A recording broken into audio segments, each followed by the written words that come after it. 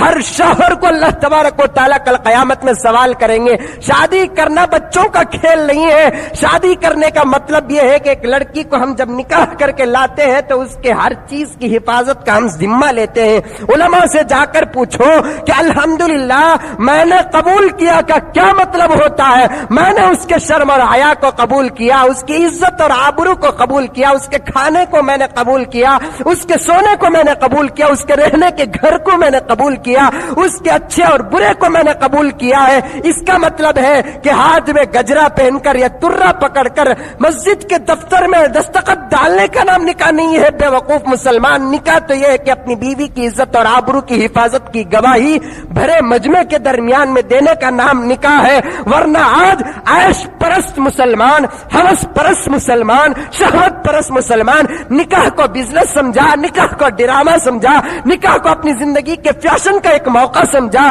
نہیں نہیں، نکاح ایسی چیز نہیں ہے۔ کل قیامت میں مجھے بھی میری بیوی کے بارے میں سوال کیا جائے گا، تمہیں بھی تمہاری بیوی کے بارے میں سوال کیا جائے گا۔ وہ بیوی جو ہمارے ساتھ محبت کے دعوے کرتی تھی، ہمارے ساتھ اپنی محبت کو قربان کرتی تھی، اگر اس کی شرم اور حیا کے اندر داغ پہنچا، کل قیامت میں اللہ تعالیٰ اس بیوی کو پوچھے کہ میں نے تجھے شرم جیسا زیور دیا تھا، حیا جیسا زیور دیا تھا، لیکن اس زیور میں تو نے کھوٹ کیا، ملاوٹ کی، وہی بیوی کہے گی کہ الہ العالمین میں کیا کرتی، یہ میرے شوہر کا حکم تھا، میں کیا کرتی، یہ میرے شوہر کی اجازت تھی، میں گھر سے باہر آنا نہیں چاہتی تھی، میرا شوہر لے کر جانے پہ مجبور ہو گیا تھا، میں چہرہ کھلا رکھنا نہیں چاہتی تھی، میرا شوہر چہرہ کھلا رکھنے پر مجبور کیا کرتا تھا، میں ہاتھ اور پیر کو، کمر کو، سینے کو کھلا رکھنا نہیں چاہتی تھی، میرا شوہر مجھے ہاتھ پیر کمر اور سینے کو کھلا رکھنے پر مجبور کیا کرتا تھا۔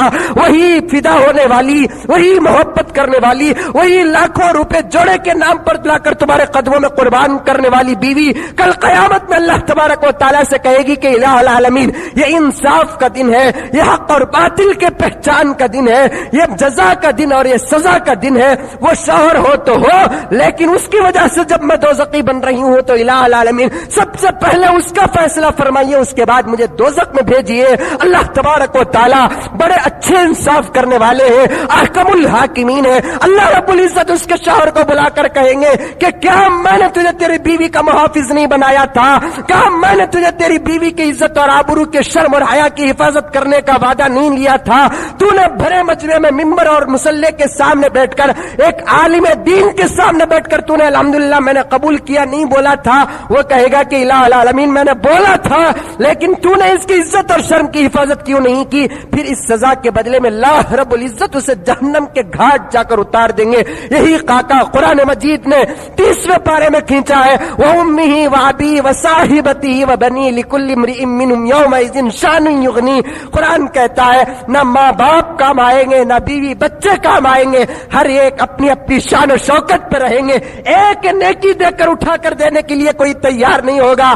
آج میں آپ سے کچھ پوچھوں تو آپ کہیں گے ارے رے مولانا میری ہر چیز آپ کے لیے ہے، آپ مجھ سے کوئی چیز پوچھے تو میں آپ کے لیے قربان کرنے کے لیے تیار ہوں، آپ اپنا کھانا مجھے کھلانے کے لیے تیار، میں میرا پانی تمہیں پلانے کے لیے تیار، لیکن وہ حشر کا میدان جہاں حضرت آدم علیہ السلام سے لے کر قیامت تک پیدا ہونے والا ہر بچہ حاضر رہے گا، پورے انبیاء، پورے اولیاء، پورے صحابہ، پورے شہداء، پورے مسلمان، پورے کافر رہیں گے۔